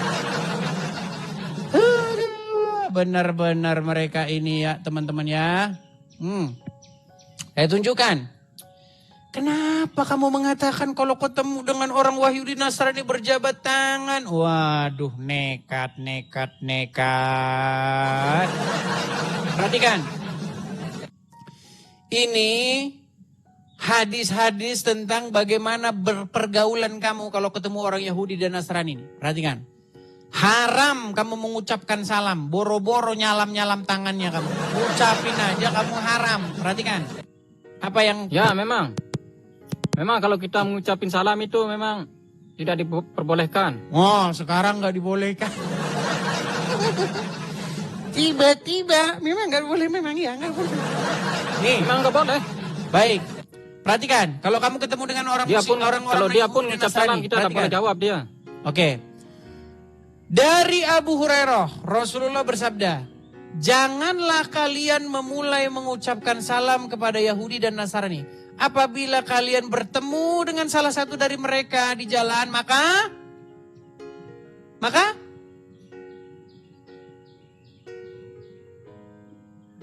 apa? Kok macet? Disalahkan. Maka apa? Disalahkan. Apa ini bacanya? Maka disalahkan iya ke? Disalahkan. Buta huruf kayak Muhammad nabinya. Coba baca ini Bang, baca. Disalahkan iya ke? Apa? Disalahkan. Disalahkan. Ganteng-ganteng serigala. Beras saudara-saudara. Memang tidak Desaklah, bukan memang disalahkan. tidak diperbolehkan gitu itu. Desaklah. Coba baca lagi.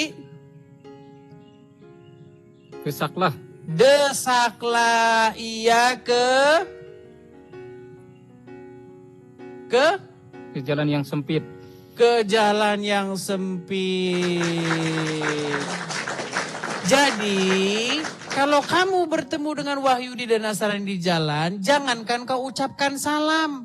Desak mereka ke jalan yang sempit. Inilah ajaran Muhammad. Makanya saya sudah bilang, kalau kamu belajar agama Islam, Kamu salah pengertian itu, Edis, besok itu. pagi kamu Kamu salah akan mengertikan panggil itu. tukang loak, lalu kamu akan suruh kitab-kitabmu ini diangkut oleh dia bersama-sama dengan dia untuk bungkus tahu.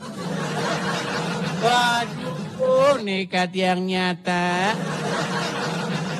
Dari mana kamu bisa mengatakan bahwasanya kalau bertemu dengan Wahyudi dan Nasrani itu harus salam-salam, ngobrol seperti biasa?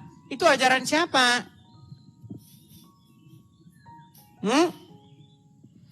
Kalau ketemu sama orang Hindu, orang Nasrani, kita seperti biasa. Kalau ditegur, Terus hadis kita tadi tegur. bilang seperti apa?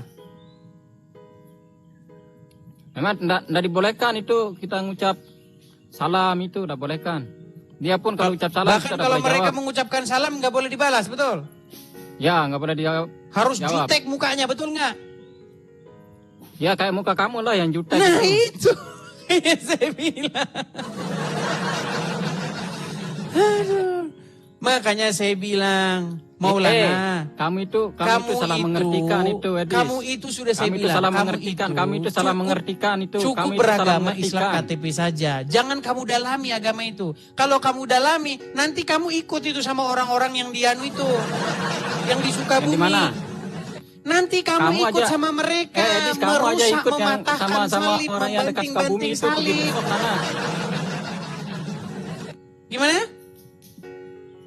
Kamu aja yang ikut pergi ke sana, Mereka kan Muslim. ke Sukabumi. Masa saya ikut sama mereka? Ya biar kamu deh anu itu. Banyak yang ngomong. Biar Banyak yang ngomong di biar bawah. otak kamu itu Bang, agak waras sedikit. turunin aja bang, botolnya setengah mati. Mereka kayak begini semua. Masa Kalau kamu kirain Anda semua? masih ngomong bang, turunin bang. Cari Muslim yang lain yang pinter. Sudah nggak ada, udah habis. Kan sudah saya bilang. Hanya sisa 2 orang. Itu pun belum diketahui di mana rimbanya. Gimana sih kalian ini? Gimana? Gimana apanya? Kalau Anda bertemu dengan orang Wahyudi dan Nasrani, apa yang harus Anda lakukan? Ya seperti biasa. Kita ketemu sama manusia seperti biasa. Oke, baik. Masa saya mau peluk-peluk dia kan? Menurut hadis tadi kau harus desak mereka, persempit jalan mereka, betul?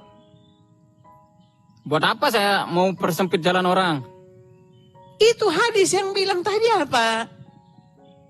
Itu cuma hadis, tapi itu perbedaan, itu setiap manusia itu berbeda. Berarti hadisnya pendapat bohong. dia. Oh mantap, berarti Anda setuju Memang hadisnya hadisnya dihapus betul ya? itu. Hah? Hadisnya betul itu. Betul tapi tidak dilaksanakan? Itu bukan kerjaan kita itu. Oh bukan kerjaan, terus kerjaan siapa? Kerjaan kamu itu. Kerjaan saya. Iyalah kerjaan kamu yang kayak gini. Aduh.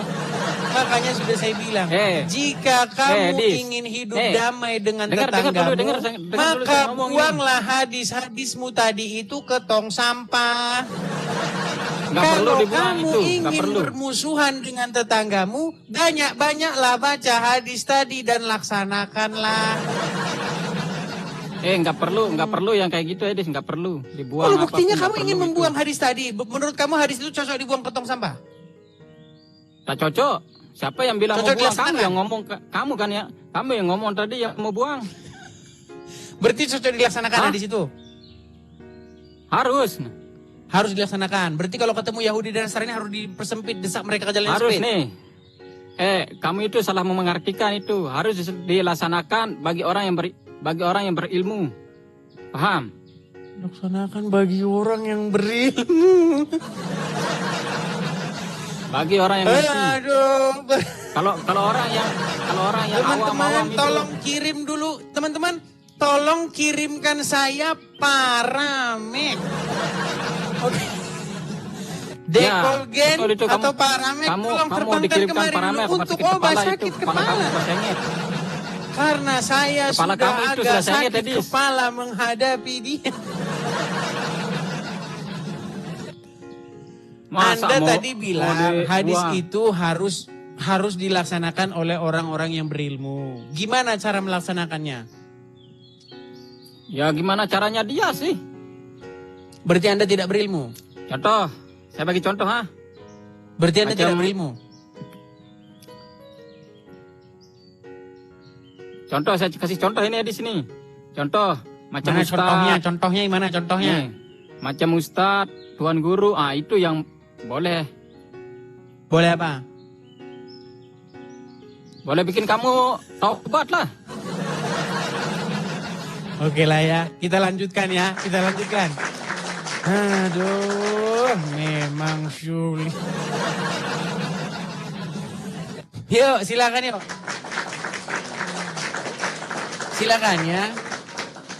Coba naik ke sini, bilang sama saya bahwa kalau kalian mampu membalikkan argumen atau mengatakan bahwa argumen-argumen saya itu salah, yuk silakan. Saya nanti terjunlah dari Monas, yuk. Oke, baik ya. Kita kasih naik ada Neng Tasik. Waduh, sebentar. Meili, oke, Meili. Oke, Meili. Meili, selamat siang. Halo Meili.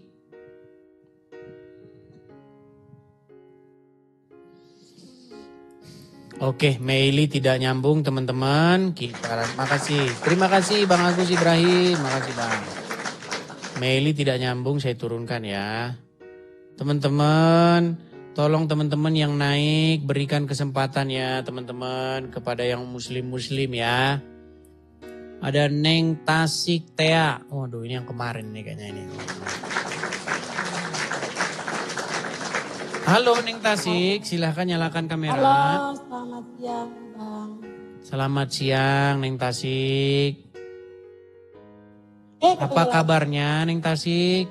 Alhamdulillah baik Abang. Kabar baik. Ya gimana Neng Tasik? Apa yang mau Anda sampaikan nih? Ada yang mau aku tanyakan Bang. Apa itu Neng? Gini loh, saya kan punya teman orang Kristen kan. Terus aku itu mau ikut dia ke gereja. Tapi dia itu ke gerejanya hari Sabtu. Setahu aku kan kalau ke gereja itu hari Minggu. Ke gereja itu nggak harus hari Sabtu, hari Minggu, hari apa saja boleh Neng.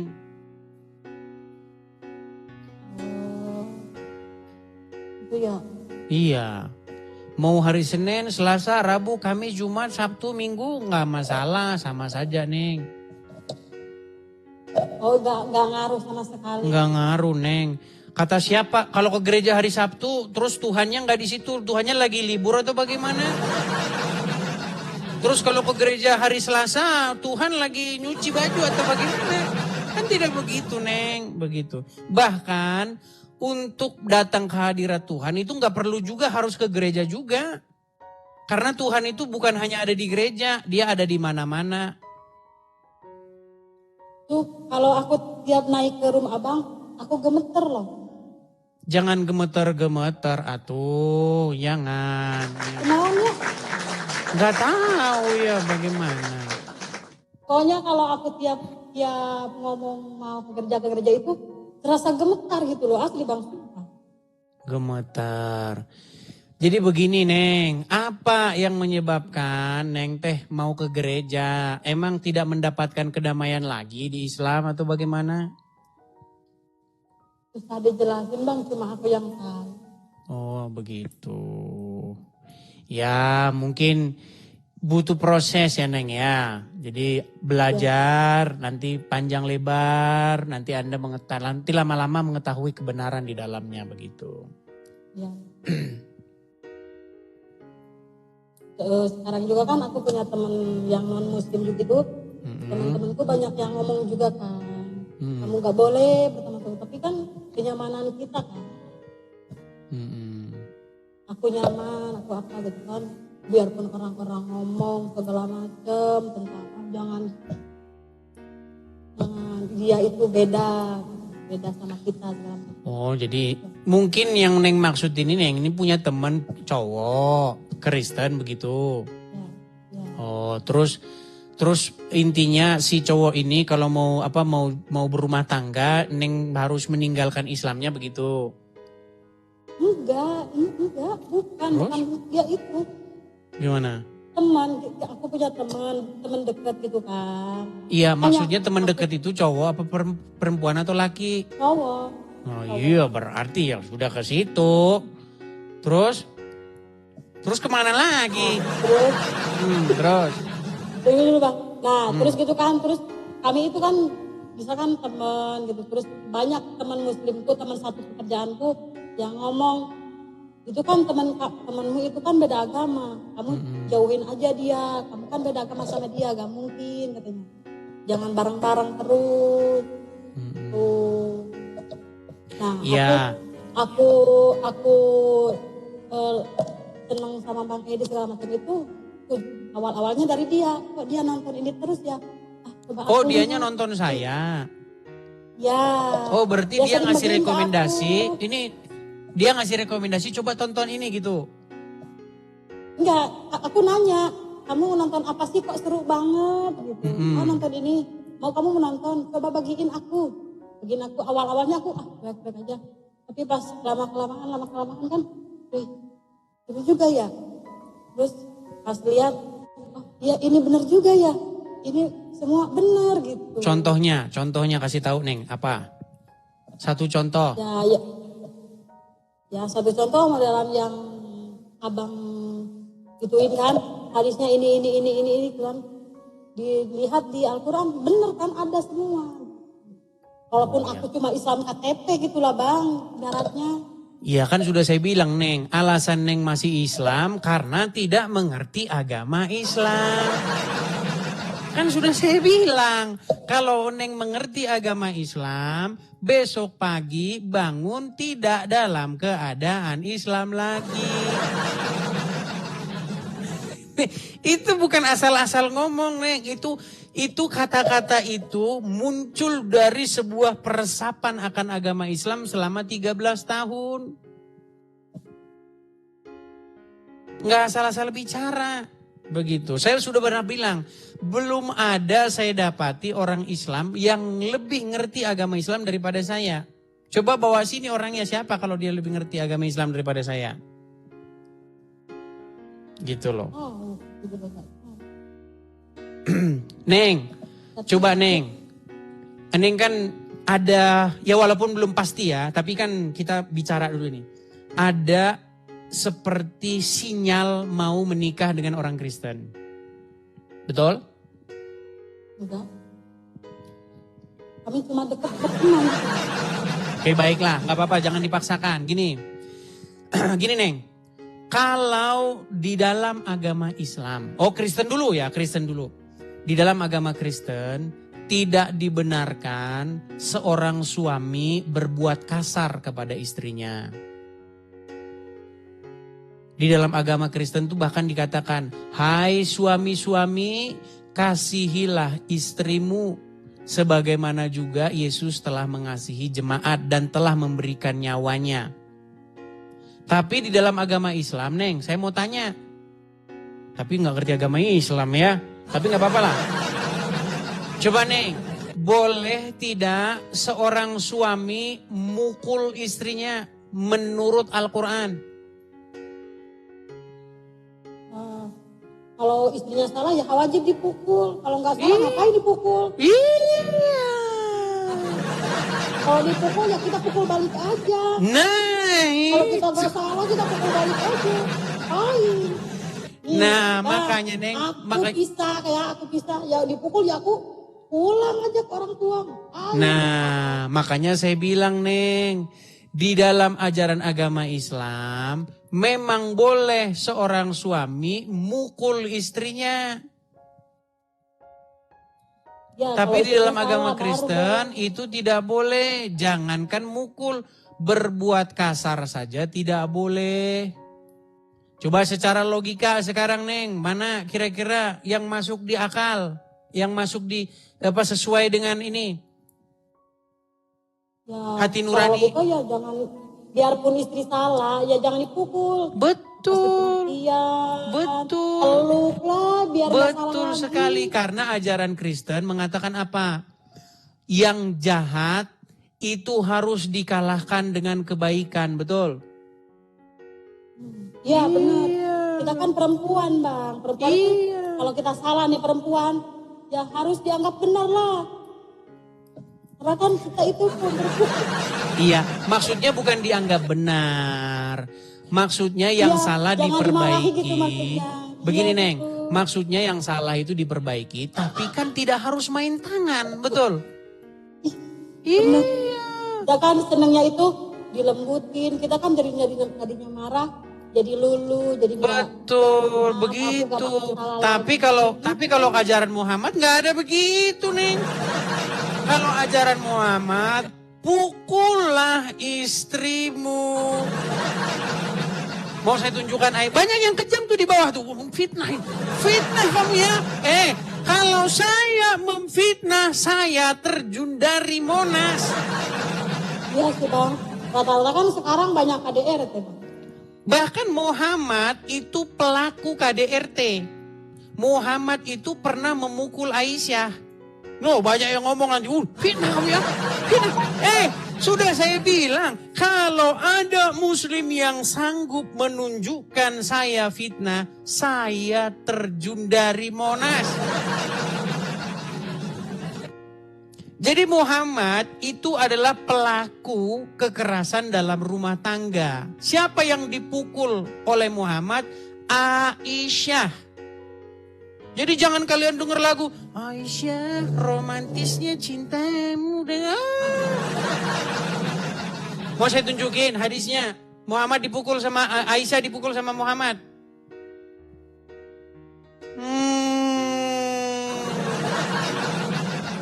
Nih, saya tunjukin dulu ayatnya mengenai pukul istri. Saya tunjukkan.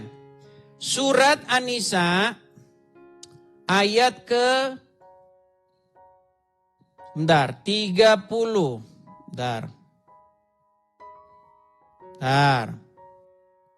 Sabar ya. 31 apa 32 ya? Oh 34. An-Nisa 34. Di dalam surat An-Nisa ayat 34. Saya balik dulu kamera saya. Biar nanti orang yang fitnah-fitnah ini nanti kan sadar dia. Nih, saya tunjukin. Surat An-Nisa ayat 34 ya. Kelihatan ya. An-Nisa surat yang keempat ayat 34. Perhatikan. Laki-laki, suami maksudnya ya. Itu pelindung bagi perempuan atau istri. Karena Allah telah melebihkan sebagian dari mereka laki-laki atas sebagian dari yang lain perempuan. Dan karena mereka laki-laki telah memberikan nafkah dan hartanya. Maka perhatikan, perempuan-perempuan yang saleh adalah mereka yang taat dalam kurung kepada Allah dan menjaga diri mereka ketika suaminya tidak ada. Karena Allah telah menjaga mereka. Perempuan-perempuan yang kamu khawatirkan akan nusyush. Hendaklah kamu beri mereka nasihat. Hendaklah kamu beri mereka nasihat kepada mereka. Tinggalkanlah mereka di tempat tidur. Maksudnya pisah ranjang. Dan ini kata kalau perlu ini memang muslim ini suka bener mensensor loh mereka ini. Nih ada tanda kurung nih. Kalau perlu ini tanda kurungnya banyak sekali nih. Kitab tanda kurung. Dan pukullah mereka. Ini ada nih. Pukul mereka kalau mereka kalian khawatirkan akan nusyush. Membangkang. Pukul. Nah, sekarang kita tunjuk. Apakah Muhammad pernah memukul Aisyah? Perhatikan. Kalau saya ngomong, itu selalu ada dasarnya. Nih, saya tunjukkan ya. Perhatikan. Nih, nanti banyak orang-orang yang tidak tahu ini nih. Muhammad pernah memukul Aisyah. Saya tunjukkan kepada kalian. Ya. Saya besarin. Bentar ya nih. Perhatikan. Rasulullah katakan, "Anti as-sawadul ladzi ra'aitu amami." Apakah engkau ini yang tadi bayangan hitam yang ada di depanku tadi? Jadi setelah pulang dari pagi, Rasulullah mau pulang ke rumah, kan ada bayangan hitam mendahului, yaitu Aisyah itu. Kata Aisyah, "Na'am ya." Jadi, saya tunjukin riwayatnya gini. Jadi Muhammad itu pernah jalan malam-malam. Di depan dia ada bayangan. Nah, dikejar bayangan itu sama Muhammad. Karena Muhammad merasa dikuntit atau diikuti oleh bayangan itu.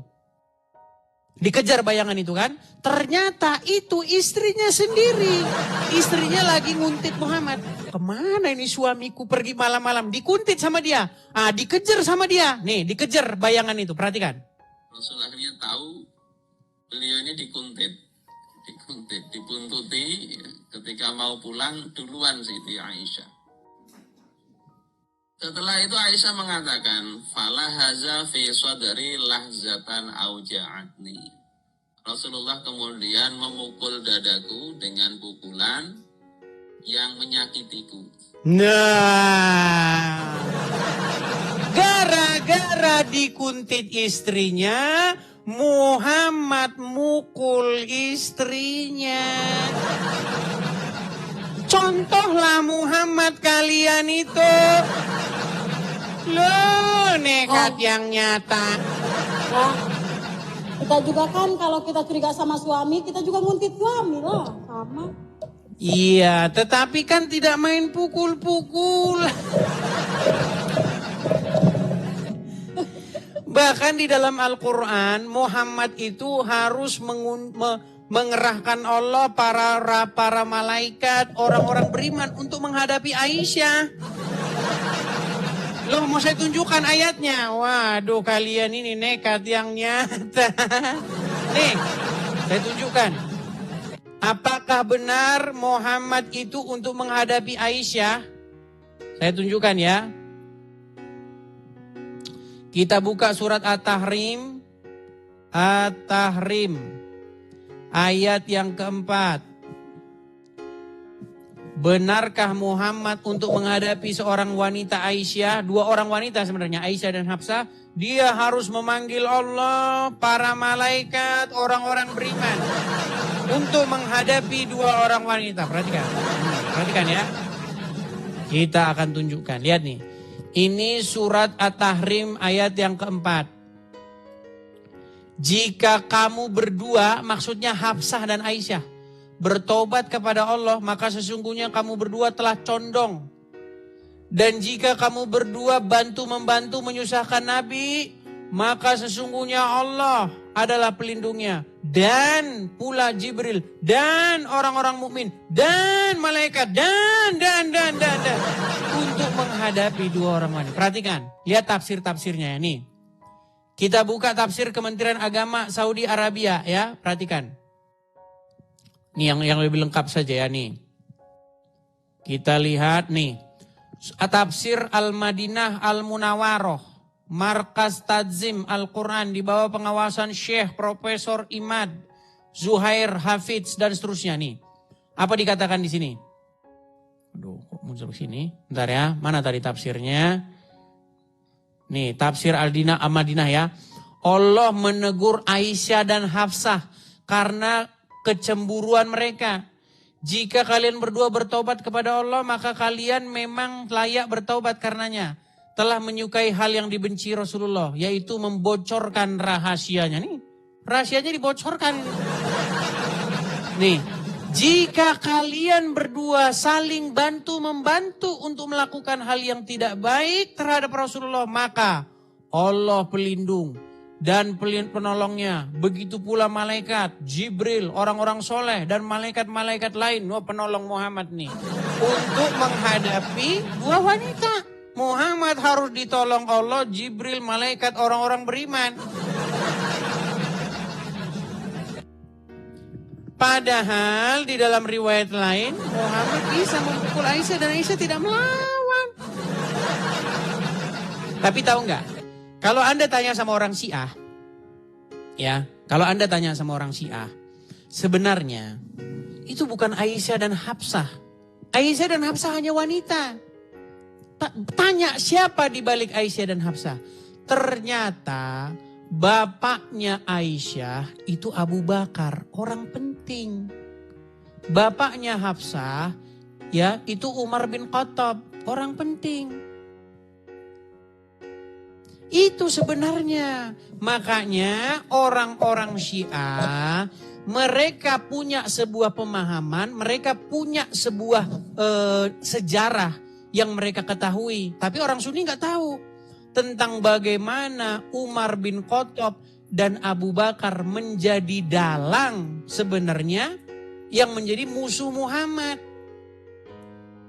Cuman ilmumu belum sampai ke sana, Neng Tasik. Belum sampai. Karena ada riwayat di mana Muhammad itu ketika dia mau meninggal, dia itu meminta pena dan kertas supaya dia ingin menulis wasiat. Waktu dia mau meninggal. Ya kan? Kemudian Umar bin Khattab menghalang-halangi. Sehingga tidak jadi ditulis wasiat itu. Akhirnya setelah Muhammad meninggal, tampuk pemerintahan, kekuasaan jatuh kepada Abu Bakar dan Umar. Abu Bakar dulu baru Umar. Abang pinter lebih dari muslim. Oh iya. Itu kalau muslim-muslim yang nggak tahu itu. Nggak tahu. Mereka nggak belajar agama Islam. Yang mereka belajari membaca huruf Arab dapat akhlak. Iya. Coba Ima Said Neng Tasik. Bener nggak selama Anda jadi muslim, yang ditekankan itu membaca huruf-huruf Arab yang ada di Quran itu, betul nggak? Habis itu amin, dapat pahala. Bener nggak? Bener nggak? Iya, makanya selama ini nggak ngerti apa-apa selain daripada membunyikan huruf hijayah. Makanya isi Quran juga kagak tahu. Masa bodoh taingah, yang penting saya bisa baca, udah. Oh, yang penting mah bisa baca, bisa nyari duit. Iya. Tapi kalau menurut ajaran agama Islam, perempuan itu tidak boleh keluar rumah. Bang, kalau nggak keluar rumah terus anakku makan apa? Menurut agama Islam yang mencari nafkah itu suami. Mereka berperang. Berjihad. Kalau suaminya nggak ada, siapa yang nafkah? Di zaman Muhammad kayak begitu, laki-laki kerjanya berjihad di jalan Allah. Ada kampung Yahudi diserang, kemudian diambil harta rampasannya namanya gonimah. Itu pekerjaan mereka kayak begitu. Baca aja. Kalau kamu betul-betul mempelajari sejarah agama Islam, pekerjaan Muhammad dan para pengikutnya itu kayak begitu. Ada karavan-karavan yang lewat itu diambil harta mereka itu. Mau belajar gimana Bang? Jujur aja, aku mah dulu waktu anak-anak bangor kan disuruh ngaji sama orang tua, malah kabur, malah main. Ya, jadi sebenarnya kalau sesuai dengan ajaran agama Islam, perempuan itu tidak boleh kemana-mana, dia di rumah. Bahkan nyupir saja nggak boleh. Di Arab Saudi itu barusan boleh itu karena di demo melanggar hak asasi wanita. Nggak boleh wanita keluar tanpa muhrimnya, nggak boleh. Ada ayatnya itu di dalam Quran, perempuan-perempuan itu istri-istri Muhammad tuh nggak boleh keluar dari rumah. Ya kalau gak punya suami, kalau gak keluar gimana? Bagaimana? Kan boleh, kalau gak punya suami ya keluar nyari nafkah. Kita kan ngomong istri orang. istri dari seseorang pria. Makanya menurut ajaran Kan agama Islam kebanyakan itu perempuan sekarang mah tidak boleh keluar kalau Islam tidak ada kan. suaminya. Iya, tapi Bang Edis, nih sekarang kebanyakannya Islam juga cewek-cewek teh semua itu kerja. Iya, karena ajaran agama Islam tidak sesuai dengan perkembangan zaman. Iya, makanya tahu Ulil Absar Abdallah, tahu Ulil Absar Abdallah? Itu seorang muslim, dia pinter itu belajar agama Islam. Dia pernah bilang, Quran ini sudah waktunya direvisi karena tidak sesuai dengan zaman. Itu kata Ulil Absar Abdallah yang mempelajari Islam sungguh-sungguh. Begitu. Mau saya tunjuk dalil-dalilnya, perempuan tidak boleh keluar rumah.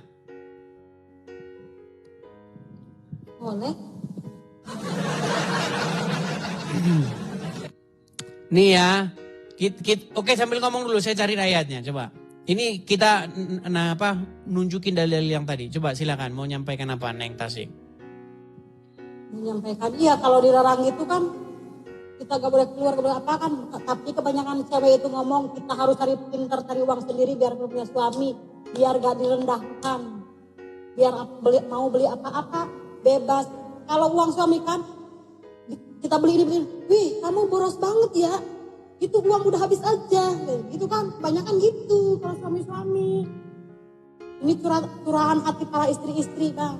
Makanya istri itu harus pintar cari uang, biar kita mau apa aja bisa beli. Gak perlu takut uang suami habis, ditanyain. Jadi ditanyain kan, wih kamu boros amat ya, beli apa aja. Kalau kita kerja, kita bisa cari uang sendiri, kita bebas. Mau beli apa aja, mau main kemana aja kan. Bener gak Bang? Ya kalau masalah itu urusan pribadimu. Tapi yang saya bahas di sini masalah ajaran agama Islam. Coba ya Neng Tasik ya. Nih, tadi saya kan sudah bilang pekerjaan apa yang dilakukan oleh Muhammad dan teman-temannya. Nih, bahkan pekerjaan yang paling dicintai Allah ini nih. Perhatikan.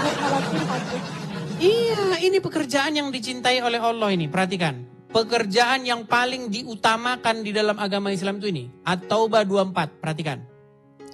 Katakanlah, jika bapak-bapak, anak-anak, saudara-saudara, istri-istri, kaum keluargamu, harta kekayaan yang kamu usahakan, perniagaan yang kamu khawatirkan kerugiannya, dan tempat tinggal yang kamu sukai adalah lebih kamu cintai dari Allah dan Rasulnya, dan dari berjihad, perhatikan ini, dan dari berjihad di jalannya, maka tunggulah sampai Allah mendatangkan keputusannya, dan Allah tidak memberi petunjuk kepada orang-orang yang fasik.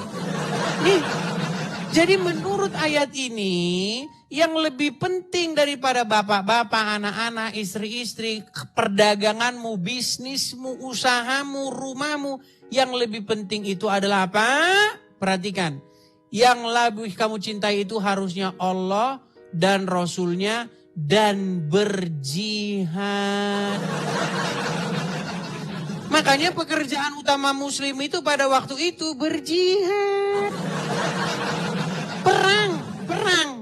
Dan jumlah ghanimah hasil dari berjihad ini miliaran. Makanya ini yang nih perhatikan. Kalian kalau belum pelajari biografi Muhammad, aduh gimana saya bilang. Nih ya, harta rampasan perang Muhammad dapat itu berapa nih perhatikan. Tak kurang dari 50.000 keping uang dinar. Zaman Nabi tidak ada duit kertas. Zaman Nabi itu uangnya di dinar. Uang dinar itu satu keping beratnya 4,25 gram. 4,25 gram emas itu kalau sekarang 4 juta sekian. Karena 1 gram sekarang sudah 1 juta sekian. Tapi karena kita udah lama kenal, harga lama aja lah, 2 juta aja lah. 50.000 keping kali 2 juta. Kalau di total sekarang rupiah berapa dapat Nabi waktu perang Badar tahun kedua itu?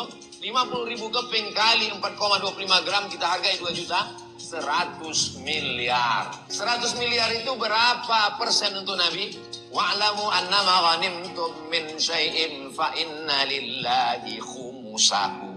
Nabi Muhammad mendapat jatah rampasan perang khumus, khamsah 5, khumus 1/5, 20%. 20 miliar dari perang Badar. Nah. Makanya saya bilang Muhammad itu miliarder hasil daripada Silakan Anda melanjutkannya. Itu hasil daripada menjarah harta rampasan perang. Makanya saya masih heran kenapa Neng Tasik masih nekat mengikuti Muhammad.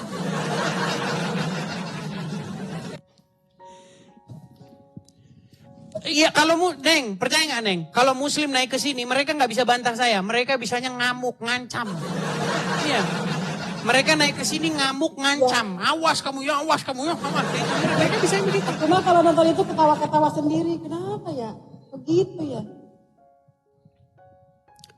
Tidak ada yang bisa membantah itu, Neng. Gitu. Jadi Muhammad itu hidup dari hasil seperti itu. Mau saya kuatkan lagi ucapan saya dari Ustaz yang lain. Gimana? Udah cukup. Cukup. Oke lah, begitu ya Neng ya?